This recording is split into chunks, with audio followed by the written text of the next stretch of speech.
Difficult, isn't it, if you're a member of the British monarchy? You have to uphold, the sort of stiff upper lip, the Britishness that we've all come to expect, particularly, of course, from our late and beautiful monarch, Queen Elizabeth II.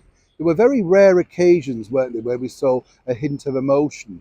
That isn't because, of course, she wasn't an emotional person, but as she pointed out to someone very close to her, look, if everybody starts falling around, it makes it very difficult for the event to move forward.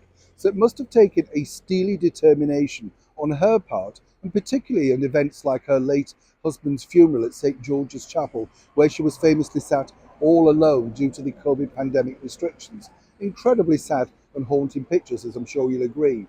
Fast forward though to 2023, and of course we had the BAFTA Awards over at the Royal Festival Hall in London. Now I have to admit, going to those events, I struggle to see some of the stars, the biggest stars that you kind of think, well, who are they? Never heard of that. But of course, they're all generational. It was lovely to see Jamie Lee Curtis again after so many years, a lovely lady, always good fun. And of course, there are many stars there that you think, oh yes, I kind of recognize you.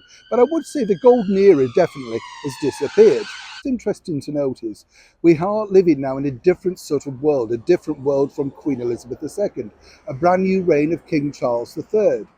And I can tell you that when they gave that celebratory, speech from Dame Helen Mirren about our late and wonderful monarch and her association with BAFTA, it was very visible that the Prince and Princess of Wales were incredibly moved.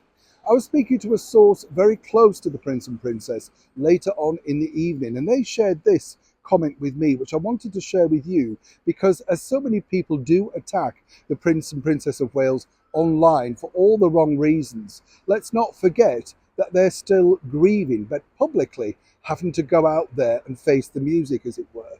The source said to me that, look, the Prince of Wales has really struggled and has very dark days where he misses the late Queen. They were very close, particularly in the latter years, obviously talking every single day on the phone and having that communication that is vital for the Prince moving forward in his job.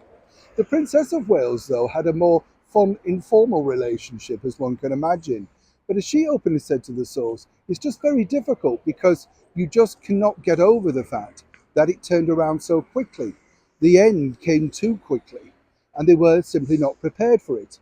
If you recall, even Prince Charles had openly said just a couple of weeks prior to the Queen's passing that they hoped to have a little longer with her. So clearly, they did not know exactly the great state of affairs that was coming forward.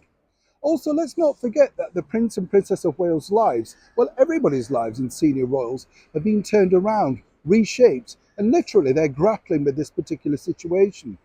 So for all of those that have been negative about how sad William and Catherine looked at the BAFTAs, just take a minute to look at yourself and wonder exactly how hard would it be if you'd lost a loved one, particularly on the public stage with the world watching as you're watching endless tributes to a woman who was our wonderful late monarch, Queen Elizabeth II, but simply to them, a beloved family member. And as ever, I'd love to know what you think to this particular story in the comments below. Neil Sean in the very heart of London.